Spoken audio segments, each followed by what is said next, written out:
What's up, guys? Welcome back to the channel, and today I wanted to talk to you guys about prospecting. Better yet, I wanted to give you guys an easy, simple guide on how you can land B2B clients with email without having to spend countless hours sending them manually, without having 99% of your emails hit the spam box and nobody read them and nobody respond to them, and without having to spend a fortune to book meetings for your B2B offer. This is a quick overview training I made for my private Facebook group a few months ago, and now I'm posting it here for you guys.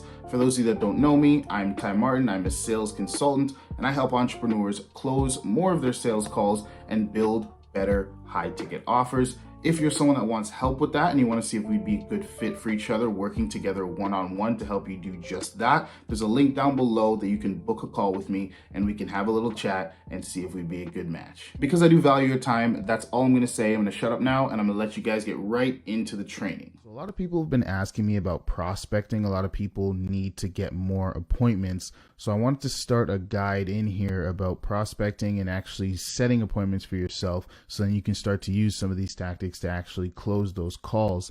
Now, the first one I'm going to break down in this video is great for agencies. So if you're a coach or consultant, you could use this as well, but this is going to be the most powerful from what I've seen and from what I've tested with both my students and with myself.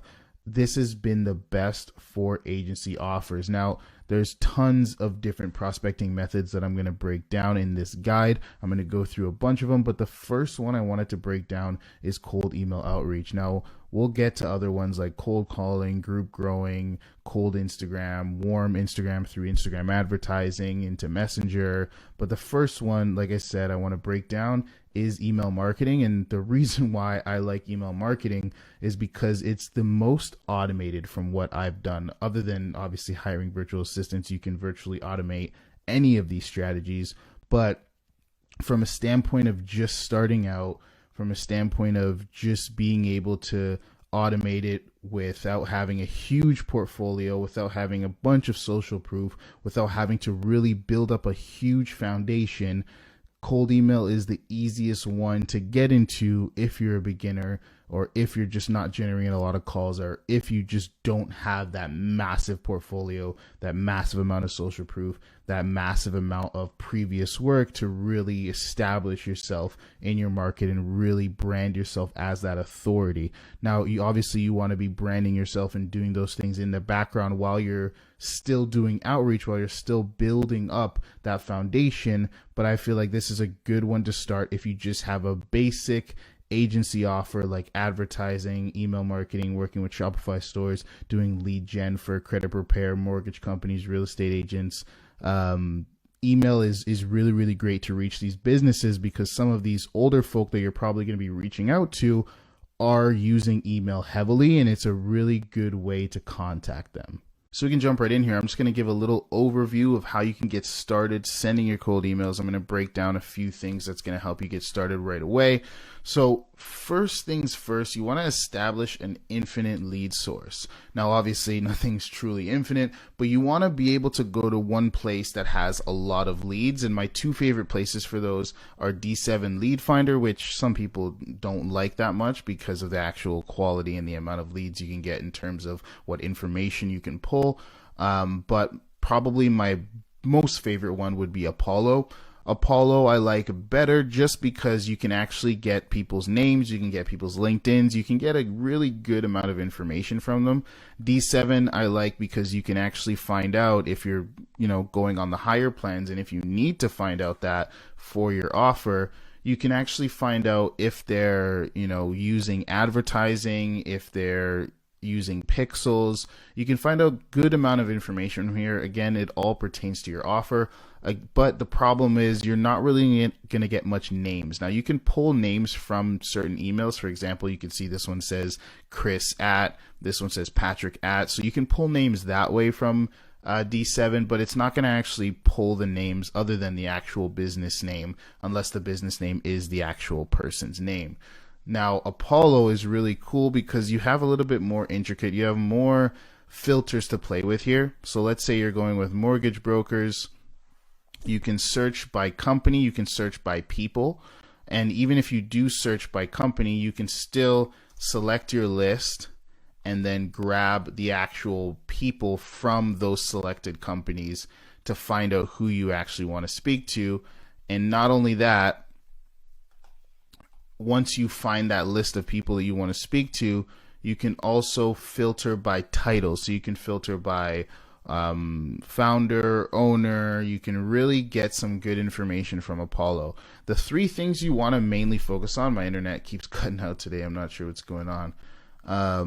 But the main things you want to focus on when it comes to filtering out your lead list or just thinking about your lead source are quantity, quality, and time. Now, there's people that are going to show you a ton of ways to get really, really good leads and build really good lead lists. You know, you can grab Hunter, which is a Chrome extension, and you can go on LinkedIn, go on websites, and scrape emails like that. You can also go on some other sites like I think it's like IMSPSI or something, where you can grab Shopify emails as well. The only thing with some other methods that are used is the time factor. I want to be able to get a lot of emails really, really quickly, and these two are the best ways for me to do it. Now, if you're a type of person that's in a niche where you don't have a ton of leads, we can also adjust for that. But the main thing you want to do is find a source where you can get high quantity with decent quality, right? I'd say quantity sometimes in certain niches, if you're doing a non-specialized thing, like let's say you're just doing Facebook ads, you're just doing email marketing, you're just doing funnel building, you're really going to want to go more on the quality side and quantity side, But if you're doing more of a specialized offer where you work with a specialized amount of people, where obviously there's not going to be vast majority of those types of people, especially if you're working within a specific area, then you want to go more for quality kind of leads. And that's when you kind of want to just get more of a virtual assistant to take over that side of things. But for me, my lead gen agency, you know, we work with credit repair, we work with mortgage brokers. It's very, very simple for me to just go in here, grab the names, look for the people that are involved, filter out job titles by owner, CEO, management level, and then I can grab the owner's emails directly and just contact them. It's a really, really quick. It's really, really easy. I can throw them into my sequence and I'm getting going.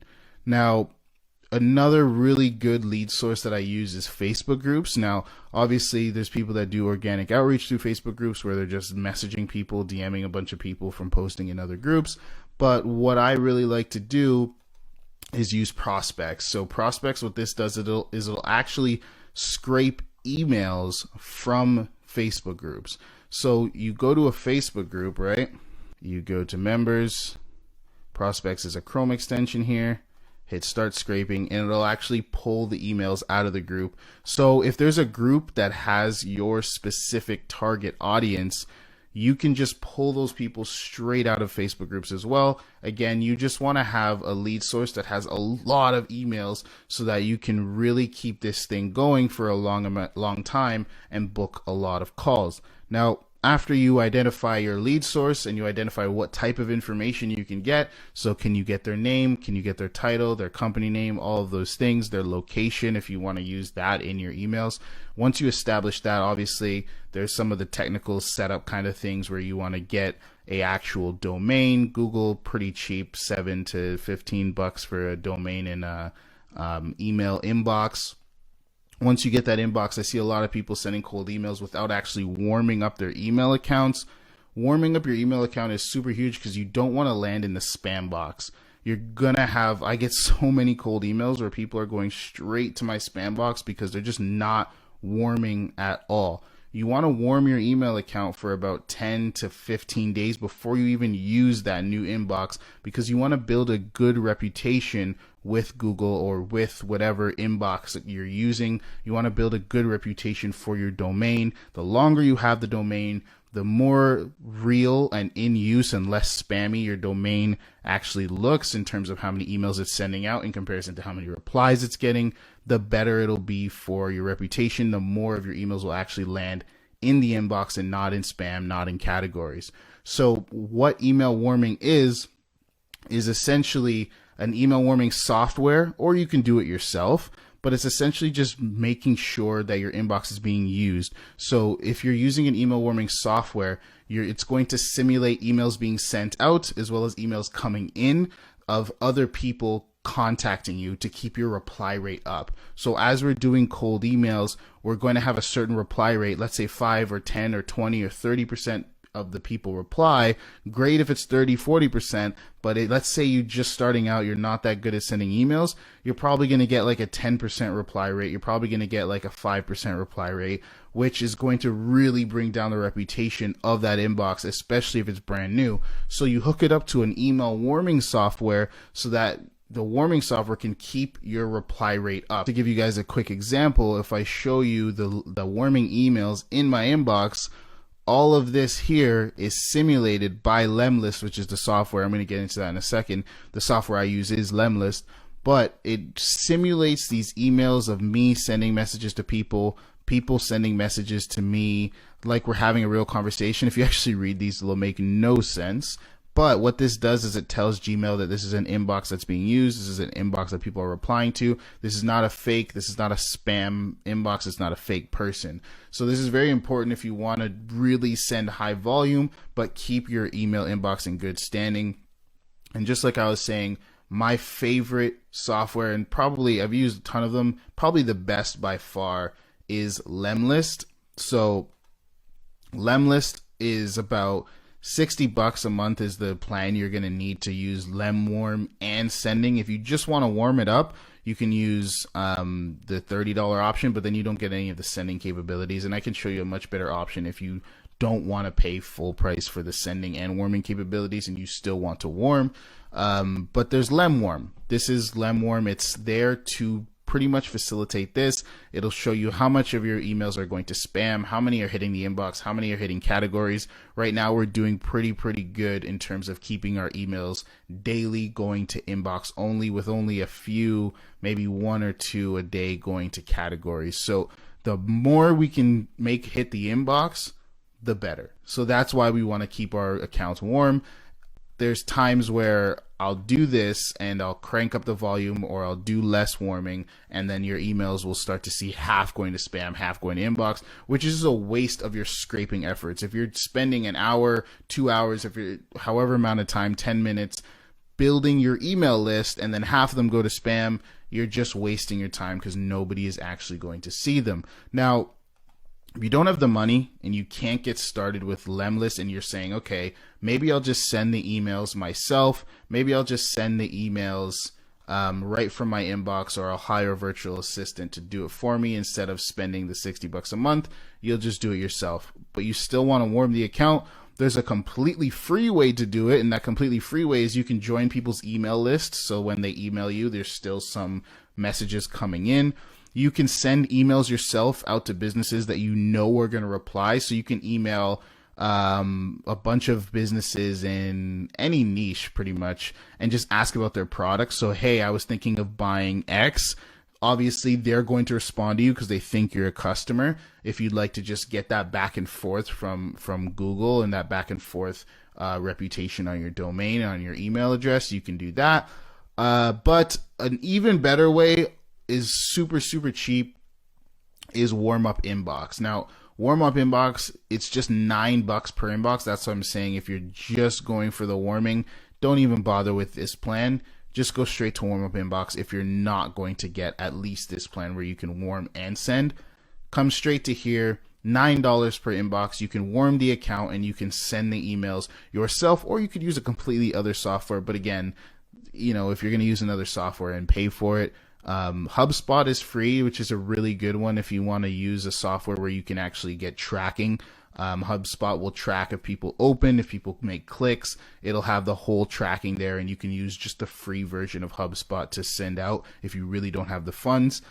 When I first started out, I used a combination of this plus HubSpot to just have $9 email warming on my inbox, plus HubSpot to send out the emails, and it worked really good. So you can use that combination if budget is the thing. But if budget's not that big of an issue, and again, it's not too crazy, if you do have the funds for this, then I would just go with this. It's probably one of the best options. Now, once you get your email, you warm your email. Now you want to write your emails. So when it comes to writing your email sequence, if you have no clue at all what to write, what to say, a good place to come for inspiration is Lemlist templates. They do have some cool templates here that you can kind of model after. You just look for what you're offering. So if you're find clients for your development agency, if you want to find webinar guests, if you want to generate sales for your SaaS, you want to target e-commerce leads, there's tons of different inspirations that you can get here to start to use in your email sequences. And once you open it up, it'll show you the exact emails that they wrote out, as well as the results that they got from it. So it's a decent little thing here to get some good inspiration. And you can do search, obviously, by the type of email that you actually want to send. Sequence, follow-up, cold email. There's a good amount of features here you can use to search for a specific one, and you can plug that into your Lemlist account, or you can plug these emails and these sequences into anything you're doing, whether you're writing it yourself or you're doing it through somewhere else. Now, one thing I like to follow is these two. So if I have a big lead source, so if I'm doing something like, again, credit repair, if I'm doing something like mortgage companies where I can just get tons of leads, because I can do credit repair and I can search city by city by city, and I can get tons of leads, no problem, very quickly. If I'm going with a sequence like that, then I'm going to go with this sequence, big lead source, 1, 2, 3, 4 emails only, and I'm going to make it quick. And the reason why I only want 4 emails is because this starts to stack. So if I'm sending 4 emails to each person and I can put in hundreds of people, it's going to start to stack and hit my email limit, because I put about an email limit of 40 to 60 per day for my emails, so that they don't go overboard and start to hit spam box. Again, if your emails are going crazy and you're sending 300 a day, 400, 500 a day per email inbox, you're probably going to get almost half of those hitting the spam box. So it just makes more sense to stick to 60 per day, keep a really, really clean, good standing on your lemwarm, and be able to hit the inbox with 99% of your emails. So that's what I'm going to do, and that's what has always worked for me. I've cranked this thing up to 300 a day. I've cranked it up to 200 a day.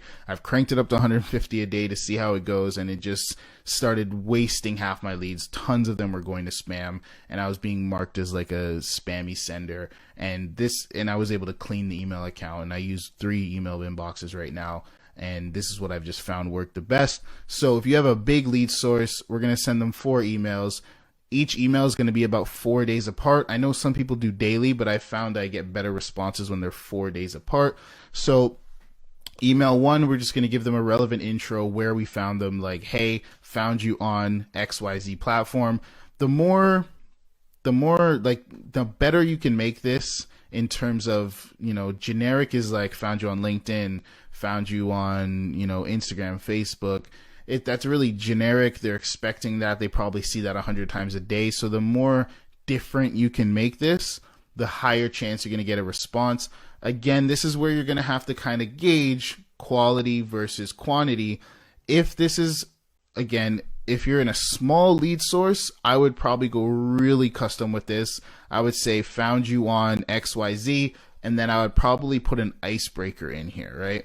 So I'd put an icebreaker where I'm saying, found you on Facebook, really liked your most recent post about XYZ, it really resonated with me. I'm going to go really, really custom. But if it's a huge lead source, it's going to take you a ton of time to plug in those icebreakers. So I would probably not even plug in it at all. Now, if you can outsource this, so what I used to do was I had someone I would pay 60 cents per lead. They would get the lead, they would write the icebreaker for me. That way I was able to have the best of both worlds. I was able to plug in a big lead source while also saving time and plugging in that icebreaker. So if you have the money to just buy lead lists like that all the time, that works out great as well. But once you do your intro, then you want to talk about a pain, problem, absence, just pretty much tell them why you're reaching out, why you're talking to them, because that's the first thing that's going to be going through their head is, what does this person want? Why are they reaching out to me? Just talk about a problem in their niche. This is going to be different for all of you. Then you're going to talk about your solution, what you offer. So, we've been helping XYZ do XYZ. We're able to do this and that, something result based. And then you're going to give them a call to action where it's like, does it make sense to talk? Let me know if it doesn't. Does it make sense for us to meet up? If it doesn't, that's completely fine. Let me know if you want to dig more into this. Let me know if you want to talk about how we could implement this for XYZ company. 4 days later, you just want to give it a bump. You don't want to, do a whole nother email. You just want to bump up that last email by having it respond in the same sequence, saying, hey, just wanted to bump this up to the top of your inbox to make sure you caught my last email. Look forward to chatting. Number 3 is you want to do something result-based, something in regards to your guarantee, and something talking about your difference. So if you don't have a ton of results, if you're really brand new, if you don't have results, you can really just talk about your guarantee and your difference. Like, hey, we are a results focused agency. We give every penny back if you don't see XYZ results, or we're a results based agency where, we do pay per lead, or we do commission only.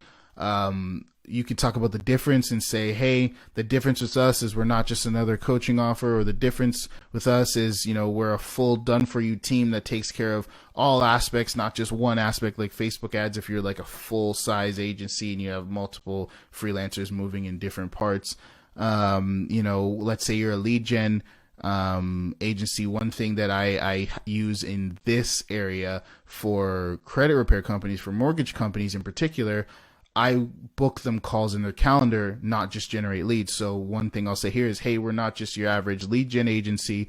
We actually set up appointments for you, booked straight into your calendar with follow-up sequences to ensure that you can actually contact the leads, not that you're just getting leads coming in and never able to reach them. And that's something that they really resonate with. And the reason why I plug that in is because when I first started working with them, I would just generate the leads. They would get the leads. They would call the leads. If the leads picked up, great. If the leads didn't pick up, it is what it is. We move on. I was noticing that there are some times where they'll get a dry spell where a lot of leads will put in wrong numbers. A lot of leads will not answer the phone, not answer text, not answer emails. So we put a next step into our sequence where the leads now book a call with them and fill up their calendars while the leads are coming in. So that's just extra, it's just extra for them that they don't get from other agencies on average. So it's really something that they like, and it's something that's going to stand out and set our agency apart from other agencies. So that's something that you can think about in terms of what sets you apart. What is your difference? What is your guarantee? It's going to be different for all of your offers, but what can you offer them that's different from what other people offer them and from what they usually see in their inbox? And then day 4, kind of just like a breakup message, like, hey, try to reach you a few times. I guess you're busy or you're just not interested. Maybe we can chat sometime in the future. I was looking forward to showing you what we could do for XYZ company, but that's all fine. If you do find some time within the next couple weeks, here's my calendar link. Feel free to book any time with me that makes sense, and we'll have a quick chat. You'll leave your calendar link, and then you're gone from that lead. Now, we don't put the calendar link in email 1. We don't put it in email 2. We don't in email 3, and we don't in email 4. Because we don't want to set off any spam detectors. That's why we especially don't put it in email 1. I don't put any links or any images in email 1 because I don't want to set off any kind of spam detectors. So if I'm emailing someone for the first time ever and it's filled with links, filled with images, filled with all these things, there's a high chance that's going to go to spam. So I'm just not going to do it. Now, the reason why I won't do it in email 2 and email 3 is because I'm fishing for the reply. I want to get them to reply because I have found when I just put it straight in the emails, there are people that just booked, right? There are people that just booked, but the problem with that is then my reply rates are really, really low. Even though some people are booking, though it doesn't change booking that much, right? If it was a huge difference in how many people booked, then I would just leave it in there, forget the reply rates. But when my reply rates are low, it hurts my domain quality, it hurts my sender score, and my sender score goes down, and then it starts to go to categories, it starts to go to spam, and all of these things just start to affect the overall performance of the campaign. So I want them to have to reply to my message. Then when they reply, I'll either send them my calendar link, I'll reply to whatever question they might have had. If they say, hey, yeah, I'm definitely interested, I'll send them my calendar link, and then I'll, get started on the conversation.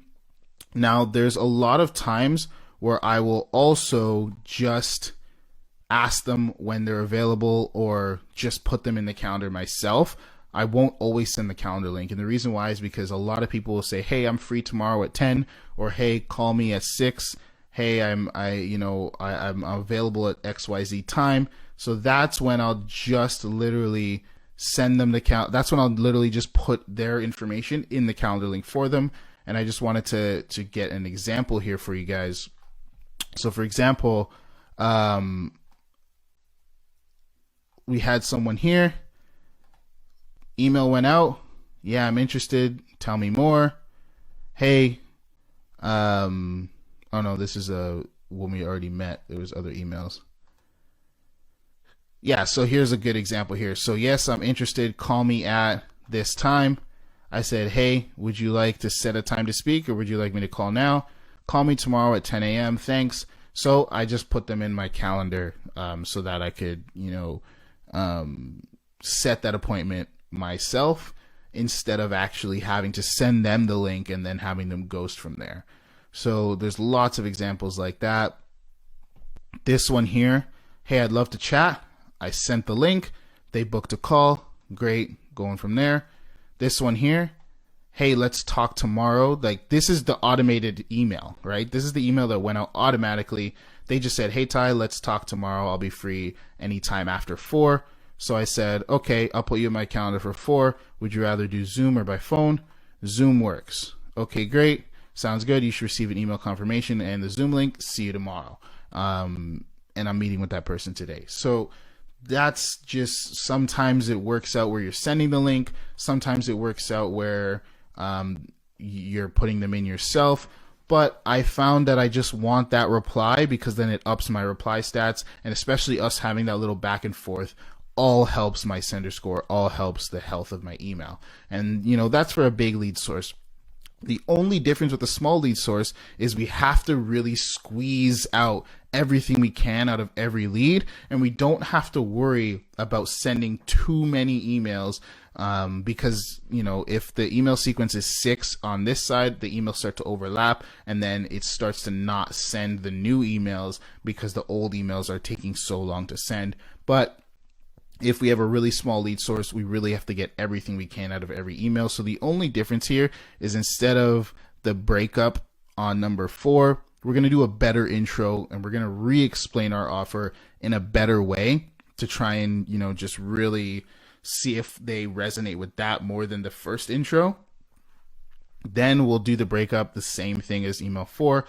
But the only other difference is 14 days later, we're going to kind of just give them a one last chance, one last swing. We're going to say, hey, I know you weren't available and you didn't respond, and, maybe it was just a bad time for you. This is 2 weeks later now. Maybe it was just a bad time. Maybe this is a better time. Maybe you're in a better situation to speak about this. Just something along the lines of that, where we're going to reach back out to them 2 weeks later. I've had a lot of people respond to this one and say, hey, you're pretty persistent. Sure, let's chat. Or they'd say, hey, yeah, that just wasn't a good week for me. I was super, super busy that week. Thanks for reaching out again. Let's get on a call. So that's how I'm going to write the 2 emails, depending on if I have a huge lead source or a small lead source. Then the only other thing you guys have to do is, if you don't know what the calendar link is, it's just like a lead booking source like Calendly. This is the most popular one. It's the one I like the most. Fairly cheap if you want to go pro plan. I use the I use the actually I use professional, but you guys will get away with the basic if you just have one offer, one booking link. I have like 5 or 6 booking links for different things, so I use this one. But if you want to go with just the free one, you definitely can. It's always free, right? And it's all you need. All you really need is it to be able to hook up to your calendar and book calls for you by sending a link. So you can use Calendly, you can use Equidity, you can use OneHub, OneScheduler. So there's tons of them. This is a really good one. And yeah, once you finish setting all of that up, now you extract your leads, clean the list to make sure you know the emails are good emails. Then you want to plug in the emails the way they should be set up. You want to organize your emails. So this was just a little credit repair campaign. This is just a little sample size for a test. You want to clean this up, whether you have the name, email, a bunch of different stuff, so it matches the actual email sequence you're sending. So you want everything here to match up so that it plugs into your sequence cleanly, right? You want it to plug into your sequence cleanly so that, you know, you can just take the list, clean it, fill this out, upload it into Lemlist, and once second you upload it into Lemlist, it's ready to go out. And what this looks like once it's uploaded, so we have the name, we have their email, we have the source, we have their industry, we have their location, we have their type. You know, I don't use anything after this. It just pretty much stops at type, but that information was extracted with my stuff. So it'll say, hey, company name, came across you on source, Facebook, LinkedIn, something, saw you were in the finance industry in, you know, Fulton, Mississippi. I just had to reach out. You know, reason for me reaching out is I've been helping type, so credit repair companies like yours generate new inbound leads every day. You know, was curious to see if gets new leads every day. Are you open to a quick chat sometime this week to find out if we can help? Let me know. If not, looking forward to his signature. And this is the exact email you saw those other people responding to and booking calls off of. So that's kind of how you want to organize it. Whatever your email sequence is, you just want to make it super simple to just upload the leads. They go in, they go live, and it goes out. Super simple, super easy. If you guys have any questions about setup or warming or anything like that, just shoot it down in the comments below. Shoot me a message. I'm super down to help you guys set something like this up. Emails have been working great for me. Again, I use other methods as well. And there's other methods that work really, really well as well.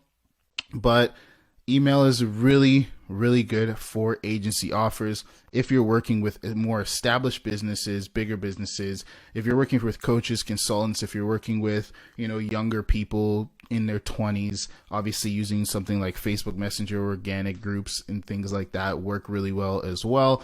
But if you're working with like credit repair companies, mortgage companies, any service-based businesses, you're really going to have a good time reaching out to them on email, especially if you have an agency offer. And once this whole system is set up, all you have to do is get a virtual assistant to scrape those emails, clean the list, and upload them into Lemlist. And you have a system that's running itself in terms of getting people to respond to you. And then you have either the same virtual assistant or a completely different one, respond to your email messages and set appointments, and then you're good to go. So I hope you guys enjoyed this quick little training on how I set up some email outreach. Again, this is just a quick overview. There's a few other details I could definitely go into. And if you have questions on anything I said at all, feel free to put it down in the comments and I will do my best to respond to them. So you guys have a good one. Hope you enjoyed that, and I'll see you guys in another video.